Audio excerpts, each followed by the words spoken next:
Et nous avons Pierre Aiguillet, entraîneur,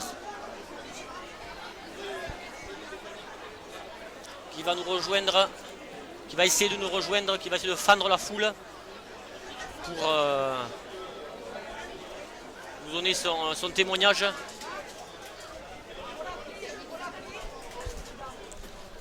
Alors Pimpin, tu vas donner ton casque à notre ami.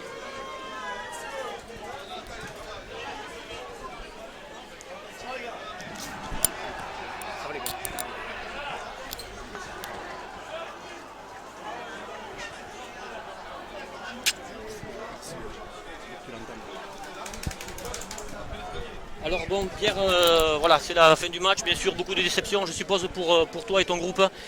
On a vu un super match de rugby quand même.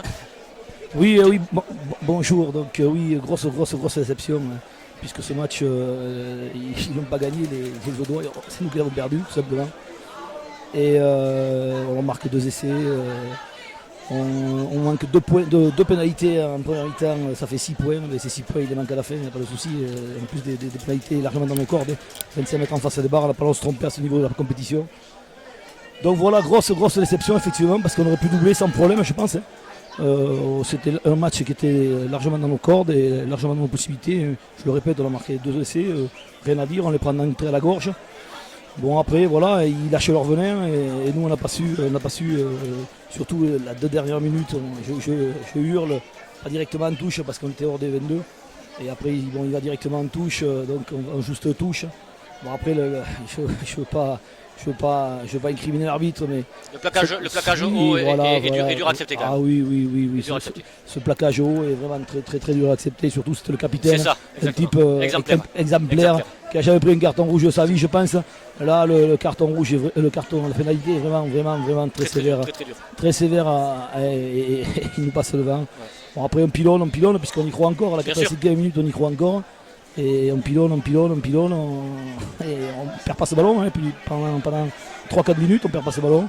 Et on a l'occasion d'appeler le drop qui est complètement raté, mais voilà, mais le mal était fait. Il faut reconnaître quand même, on a fait un super parcours quand même. L'Orc a fait un super parcours au printemps, même si le match a été plus facile, on est parti de loin, mais quand même aujourd'hui quand même c'est l'apothéose pour le rugby de notre village. Aujourd'hui on voit que beaucoup de supporters sont venus suivre ton équipe. Ton groupe quand même est hyper jeune, hyper solidaire. Voilà, tu es quand même fier de tout ça quand même. Oui, l'état d'esprit quand même fantastique. Bien sûr, grosse satisfaction. On est sur le point depuis le mois d'août quand même, donc à 2 entraînements par semaine. Les types là, j'ai 3 quarts d'équipe qui travaillent en 3-8, donc ça travaille la nuit, ça travaille le matin, donc voilà. Hein. Il y a une usure physique, mais bon, ça se voit pas trop sur le pré. Mais bon, c'est dommage qu'on aurait dû vraiment finir sur ce morceau de bois. Hein. Et ramener ce morceau de bois dans nos landes chéries, donc voilà, c'est bien dommage. Et il faut reconnaître aussi quand même que l'équipe audoise, ils avaient quelques bons joueurs, notamment ce 8 qui a été au-dessus du lot pour nous cet après-midi, qui a franchi plusieurs fois notre défense, qui habituellement est hermétique quand même. Et c'est une équipe qui jouait quand même de la vitesse et qui jouait beaucoup après contact, quoi, et qui a réussi à nous transpercer plusieurs fois. Quoi. Oui, tout à fait. C'est contrairement à ce qu'on a rencontré jusqu'à présent. Hein. Oui. Ils avaient un pack également en autre, c'est-à-dire dynamique et coureur, avec effectivement une prise d'intervalle très importante avec ce 8 là. Ce 6 également qui rentrait régulièrement entre les 2 centres dans l'intervalle. Ils nous ont fait mal avec beaucoup d'agressivité, comme on connaît le rugby au doigt. Hein. Donc ça rentre avec l'agressivité, ça passe à l'avantage et après ça décolle. Une charnière qui accélère énormément, hein. C'est 9 aussi qui accélère énormément. Ce 10 qui ne se trompe pas beaucoup au pied. Quoi. Tout à fait, donc, le capitaine Artero qui a été très bon aujourd'hui. Ils ont rien inventé au rugby, une bonne charnière et ça avance. Nous on a peut-être manqué en premier temps peut-être un peu de vitesse au niveau de la charnière. On a pas accéléré le jeu comme il aurait fallu peut-être. Bon là je vais faire un peu d'humour, mais on a une charnière qui fait 215 kg.